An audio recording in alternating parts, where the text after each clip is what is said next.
What's up, Fit Fam? My name is Sully Lipke. This right here is John 6, and this is Guys with Thighs. John, how you doing, buddy? Oh, I'm doing great, man. How you doing? I'm well. It's been a while, huh? It's been Couple a of little weeks. bit. Couple of weeks. You know, I've been on a couple of adventures.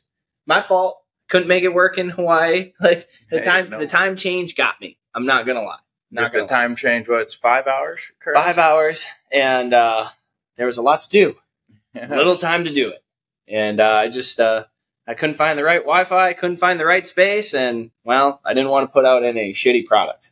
So, hey, no worries, man. I'm glad you got to disconnect a little bit and really take in all the views and all the things you got to do out in Hawaii. It looked awesome, I'm telling you what, we went from horseback riding to climbing it's called Cocoa Head Trail. It's like a mining trail, and you follow it all the way up to the top of this, like, volcanic crater, and, like, the views are unbelievable. And then we ran the race. That was really cool. Then we went LED paddleboarding. Didn't know that was a thing.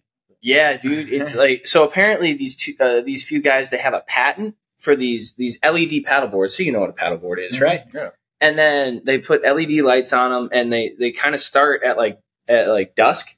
So like the sun going down and everything. And then they go and around, and like, underneath it gets dark out. So then you can see it in the water, and then the water lights up, and there's like turtles, dude.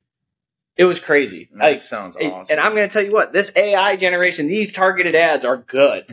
Because I was just scrolling Instagram one day, and I'm just like, oh, I'm like, that's cool. Throw it to the group, and I'm like, these targeted ads are getting good, brother. Because they got me. Oh, yeah. They got me. So that's awesome. Yeah, no, dude, I will literally be talking about something like mentioned actually the other day with both of us could use this with our bald heads. We literally had one conversation of like 30 seconds about this thing called the skull shaver. That's an automatic thing that. Yeah, is that the thing that like kind of looks like a spider, and it's like and you just like hold it in your hand? Yeah, exactly. Yeah. I've seen that before. I'm probably gonna get ads from it now. Thanks. We're gonna get a bunch. But I had that one conversation, and it's been constant on my Instagram feed ever since. It's just like, hey, bro, you need this. That's hilarious. Oh my gosh. Yeah, AI is pretty crazy. But yeah, Hawaii was good.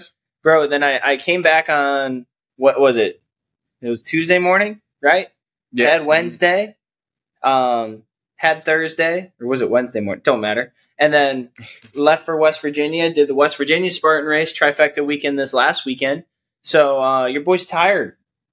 Probably a little bit. You got 3 trifecta weekends in. How many steps do you average on those? So what's crazy is Saturday I took 55,000 steps. Yesterday I was in a car for 8 hours and ended up with over 30 steps. I only had one race yesterday, but I still ended up with over 30,000 steps. That's crazy. Well, because and a lot of the reason is, and not all the reason, I knew this as part of it, is I started 75 hard on the 18th of August.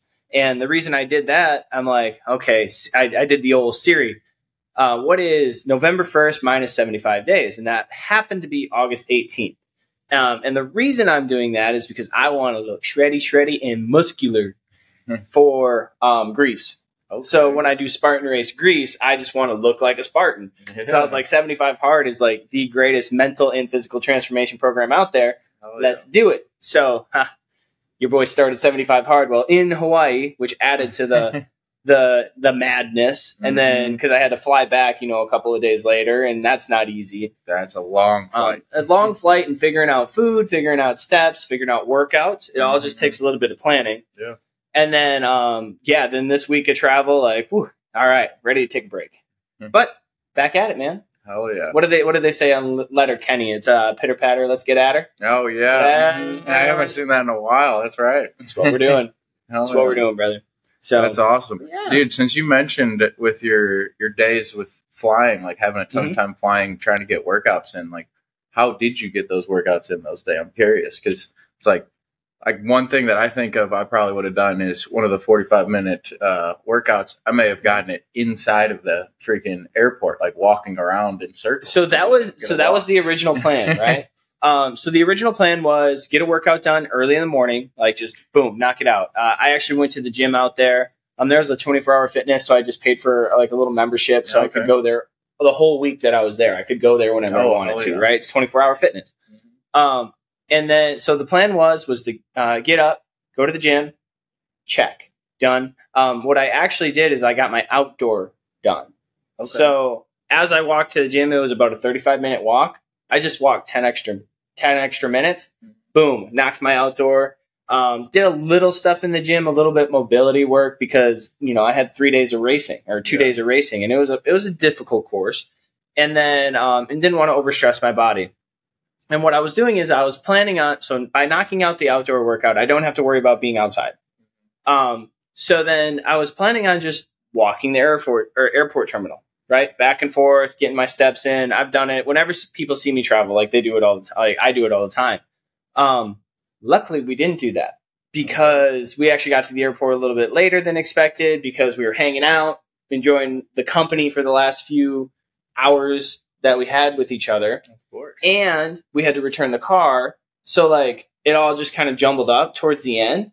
So what I did was I was at my buddy's hotel. We were just hanging out. And I'm like, hey, Jay, is there a gym here? And he's like, yeah. And so I just took 45 minutes out of my day to where like we were just hanging out anyways, enjoying our last day. And I just went to the gym because I wanted to knock it out because I would rather get it done early than wait till the airport. And then actually I wouldn't have been able to get it done because we didn't get into the terminal with 45 minutes to spare. We got into the terminal with like, we were almost boarding. So the original plan was to do it in the terminal. Glad I didn't wait. Don't procrastinate, people. That's the main key. That's the main key. And planning. Like, right? So the night before, I already knew what I was doing. I was getting up and I was going for my outdoor.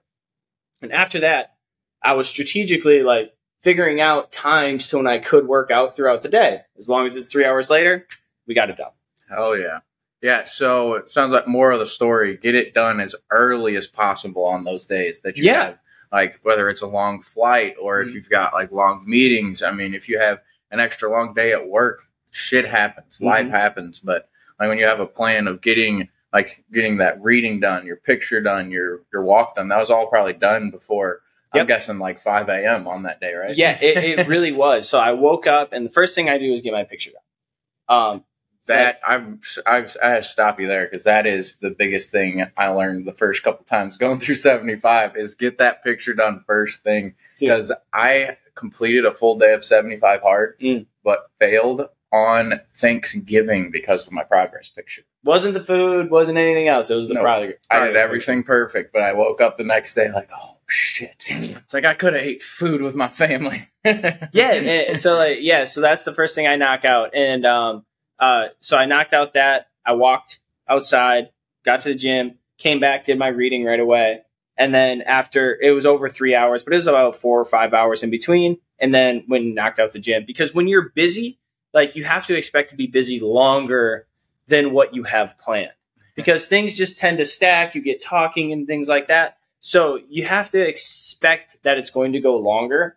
And with 75 hard, it's all about prioritizing and executing. Me personally, I don't like staying up till midnight having to do something. So like I will if I have to, but if I can avoid it, I'm going to.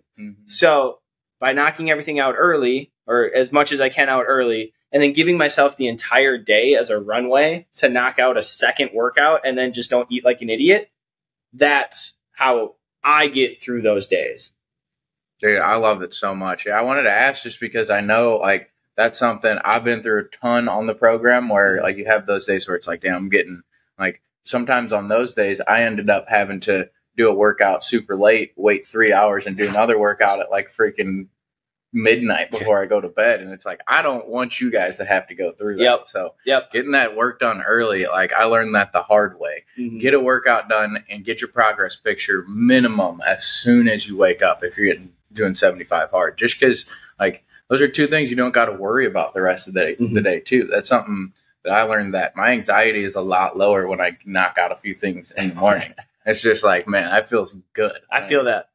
Like get the momentum rolling. And that's the thing too. It's like, it's kind of like how McRaven said in his book, Make Your Bed. It's getting the momentum rolling in the day. So like, that's why I wake up, pee, take my progress photo. It's just like, boom, boom, boom, bam. Go make my bed, go get breakfast, start reading, get to the gym, start my day. Right? Like it's very regimented and I keep that way on purpose.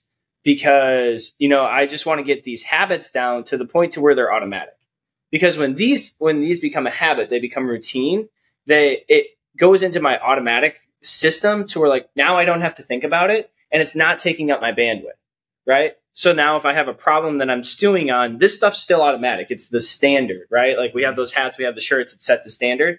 And this is standard in my life. This stuff doesn't change. So then now I can actually use my full bandwidth, my full brain power on all this other stuff that might or that is happening in my life. That's awesome, dude. Yep. Yeah, because we only have a certain amount of bandwidth. Yeah. And when you get the more things you get automatic, the more things you can also add on. That's like where you see the people who's like, how do you get that much done in a day? It's like, well, they started out with 5 tasks, like the power list, like Andy talks about all the time. And then a lot, like one thing people forget about the power list is once you do one consistently for 21 days, then comes off. You remove it and you add another task, but you don't stop doing that task. Correct. So that's one could say you're stacking W's, huh? Oh yeah, I think that's a pretty good way to put it. That's the thing that you're just stacking them on top of each other over and over again, adding more each time. You got to keep getting better. Funny how that works, huh? Yeah. It's like a little saying I have. Yeah. It's a great simple way to put it there. But yeah, dude, that's how people you see that are getting like it's just like how do you have time enough? Like, do you have enough time in the day to get all that done? It's like, well, they have that set up where those 5 things that are on like your power list, those are automatic and been removed. They added even higher level things where those are literally automatic and will be done no matter what is going on. Yeah, and for people that don't know, the power list is something that Andy Frisella came up with, and he talks about the 5 critical tasks you have to do throughout the day, right? So if waking up and making your bed because you haven't been making your bed, put making your bed on there. Then if it's in business, right, it's sending 3 emails that might move my business forward to people that you don't know, like a cold reach out. And then like whatever 3 tasks, if you have problems brushing your teeth, it's brush your teeth, right? It could be something that simple. It could be, and this is actually one that I did for phase 1 when I had to add a task. It was don't leave any dishes in the sink at night. Like, because you know, you've mindlessly put shit in there. I know I do. Like I still do, and I'm getting better at it. But if that's on your power list, that's on your power list. And then whatever one you want to fill in for the last one, it could be read your 10 pages, right? And then at the end of the day, you do a little reflection, and you get a W or you get an L. You either win the day or you learn from the day, right? I don't like to call it losing, right? But, I mean, let's be real. You lost because you didn't fill out your power list. But it's your win or you learn, right? If we want to put a positive spin on it. And then guess what? We go week by week. We go month by month. We go quarter by quarter. We go by year. If you have more W's than L's, you're probably living a pretty damn good life, right? Yes, sir. So that's the point of the power list. It's teaching you to win your day over and over and over again and consistently win. And then as you stack those W's, you stack new habits on top of each other. And before you know it, you're a completely new person. That is the point of the power list. So I just wanted to explain that a little bit. Yes, sir. Yeah. And to connect that to what we were just talking about too, like the key to having the most success with that is knock out a few of those tasks right when you get up. Like you get that morning routine set up so that automatically you've got a couple done. And then once that is automatic, remove it. Keep moving forward. Yep. And here, this has to be said too, because you mentioned earlier how you were on a little bit different schedule because you work nights, right? You don't have to get up at 3 o'clock in the morning like I do. No. Okay? You don't have to do that. But it's the routine that you get into after you wake up that matters, right? So like you don't have to do it at 3 o'clock in the morning. If you slide it to 10 o'clock, guess what? It's I call it the ramp up routine. And that's what matters. What do you do once you're up and at 'em? So just want to let everybody know to be successful, you don't have to wake up at 3 o'clock, 4 o'clock, 5 o'clock, especially if you work late hours or you're a night owl. I know some people are like that too. You can still ramp up at 10, 11, 12 and get all your stuff done. So just want to make that clear. Absolutely. Yeah. No, just for example, I am a night owl. I stay up till midnight. That's when you get all your editing done, I swear to God. Yeah, no, these videos and the audio get edited real late at night so you can have it first thing in the morning. Well, today we're doing it first thing in the morning. I'll go do it right after this. But yeah, no, as long as you get all of your stuff done every single day, it goes back to just the no compromise mindset. It's like, hey, I'm going to get these things done no matter what happens today. Yeah. And that's one of the biggest things that I took from 75 hard too, is like, hey, like you can always make it happen. Like there's always a way for you to get it all done. Like you may have to lose some sleep. It may suck. It may be really difficult, but there is always a way to get it figured out. That's something I've learned from working here too, because it's like we always freaking find a way. Like there's always something you can do to make it a little bit better or solve the problem. Big time. And you want to know an area in my life that not only 75 hard helped with, but specifically the power list. It was talking to people. And it was kind of like, if say I had to lead like a group fitness class, right? Like I used to be so uncomfortable when it came to that. I don't like all the eyeballs on me and stuff like that.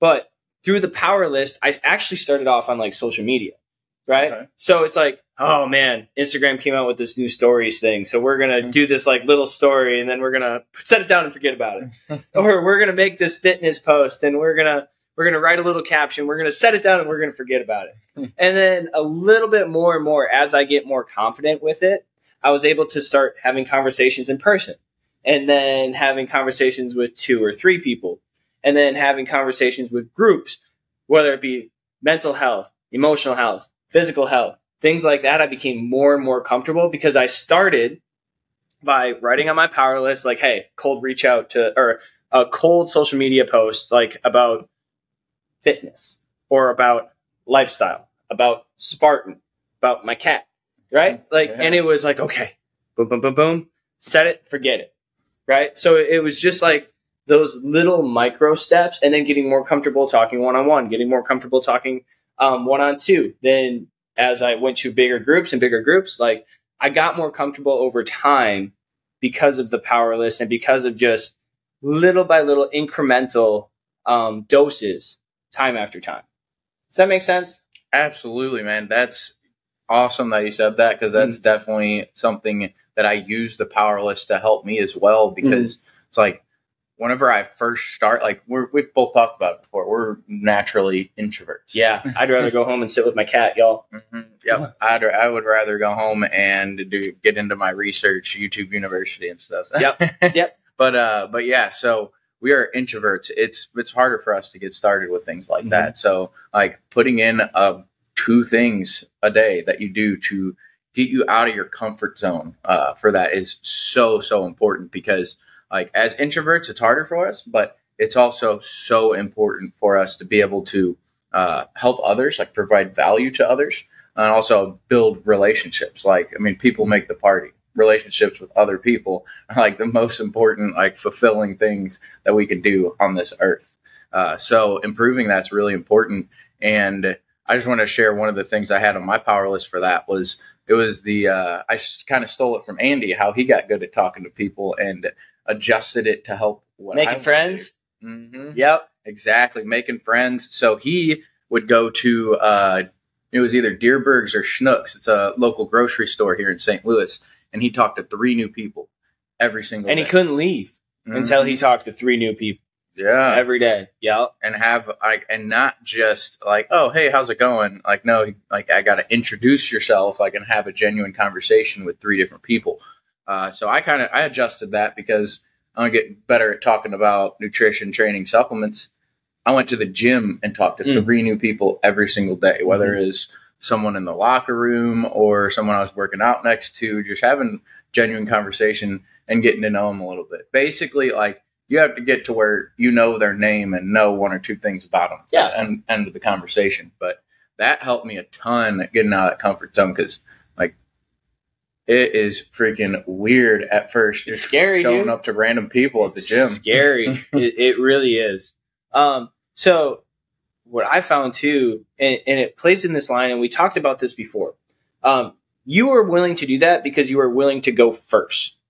Right? Like, make the first interaction, make the introduction, if they're willing and you kind of can feel that out, make the correction on somebody's form, right? Like little things like that. So like you were willing to go up to that person and go first.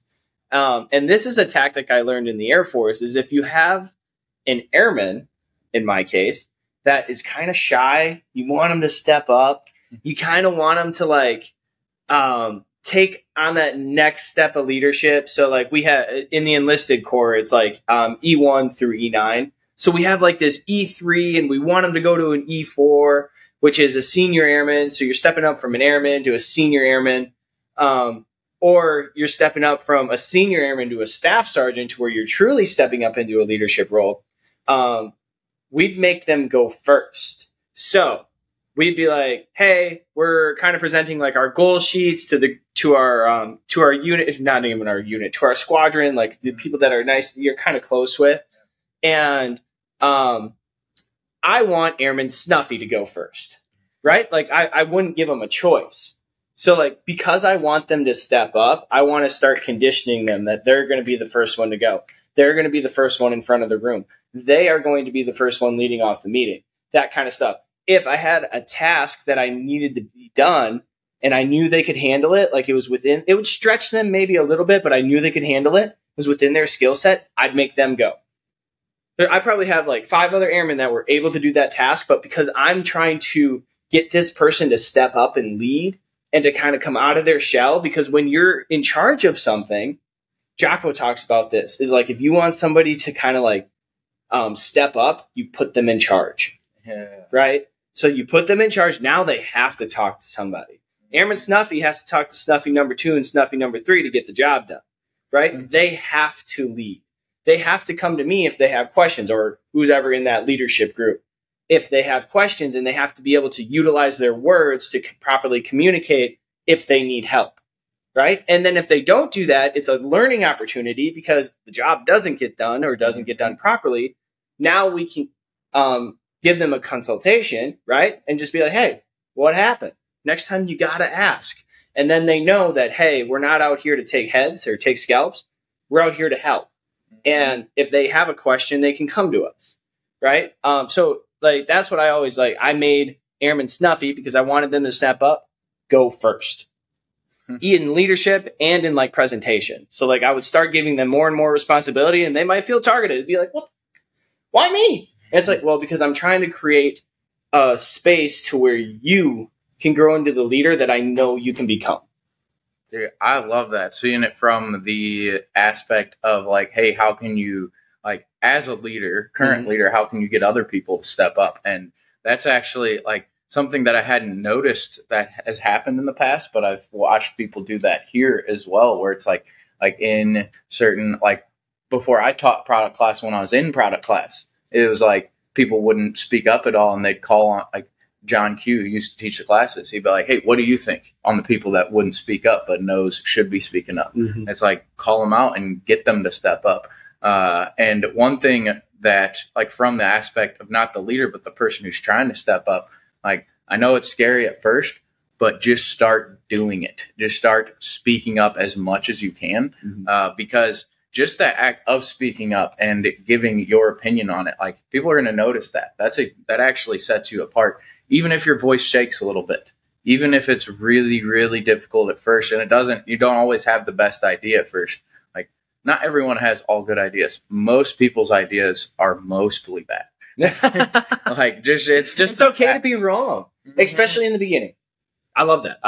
Absolutely. It's true. It's true. But I know from experience, like, most people's, the majority of your first ideas are going to be bad. But you have to filter through all that to be able to get to the good ideas too. Yeah. But just start taking action. Like, you may, like I said, your voice may shake a little bit at first.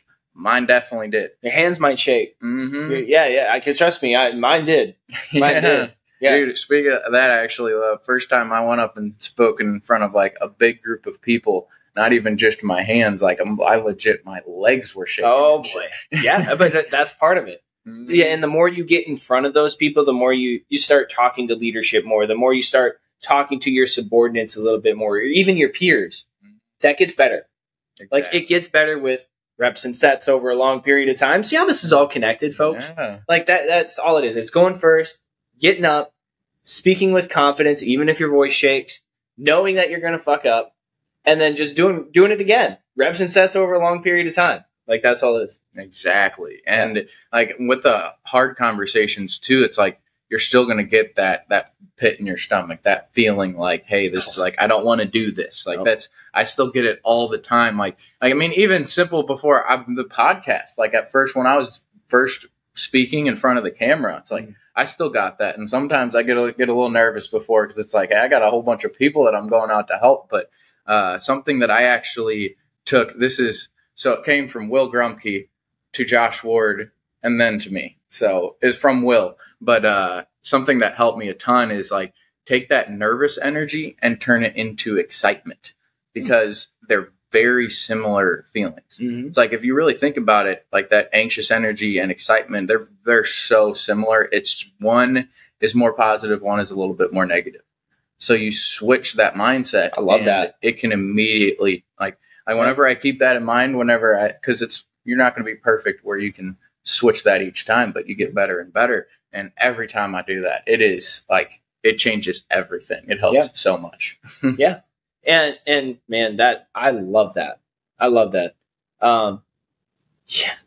Christ.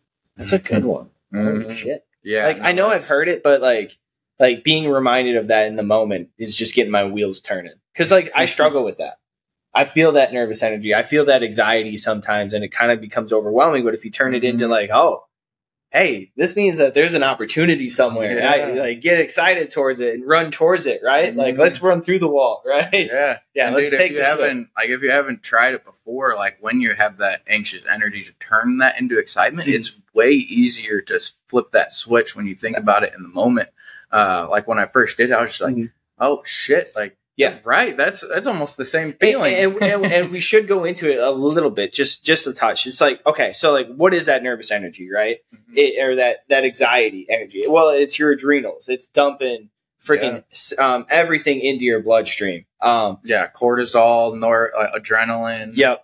We don't go. Adrenaline was the big one that I couldn't think of for a second. So thank you for the save. I almost went into. Oh, good Lord! Hey, man, that's okay. But like, so like adrenaline, it just gets you thinking. It basically amplifies everything, right? Like that's where you see, like, I could hear my heartbeat. Yes. Or it's like, yes, you could, because everything is amplified with the adrenaline pumping through you. And then that has to be channeled somewhere. Like your body naturally dumps this in. It's kind of, you go into fight or flight mode, and your body naturally channels it somewhere, and you can channel it into that stress and anxiety and like, oh no, what the hell? Or you can channel it into that excitement. Like, okay, let's face this. And that's like, you really have to lean into that. And once you're aware of it, like how anxiety and excitement are really, really similar, and you can choose to be excited towards it and towards the opportunity, that's power. Because now you're actively choosing how you react. And I'm glad you brought that up. Thanks. Absolutely. Yeah, no, that's something that's always helped me ever since you told me. I was only, now that it's back in my mind, that's going to be on the forefront of my mind whenever I feel stress and anxiety. It's like, there's an opportunity in here somewhere. I'm feeling some kind of way. I can choose to be excited about this new opportunity, right? Instead of stress over it. So I like that. Absolutely. Cool. Yeah, I mean, dude, that's like, we talked about it a bunch of podcasts ago. Like, that was legitimately my biggest weakness. And so I know every single one of you can get through that. If you're struggling with speaking up, or with just communicating with others, like, no, I know you can do it, because it's like, I take it from Jocko one time. He spoke to us and said, like, hey, we all like take in a video game, like, we all start out with different levels at first. Some people have a little bit higher levels in certain things. Like, I was at a 0, so I know you can get up to that 99 eventually. I ain't at 99. I ain't saying that, but I've made. But we can always improve our levels, right? Exactly. Like that you can get 99 for you. You can get, but right now you might be at 88. 2 years from now you might be at 90. It's going to take time, but it's reps and sets over a long period of time, and it's putting yourselves in that position. And if you are in charge, it's putting your subordinate that you want to step up in those positions. You know, that way they can get better and they can get that experience, and over time they will get better as well. Yes, sir. Yeah. And like, hey, they're not going to fail. They're just going to learn. Yep.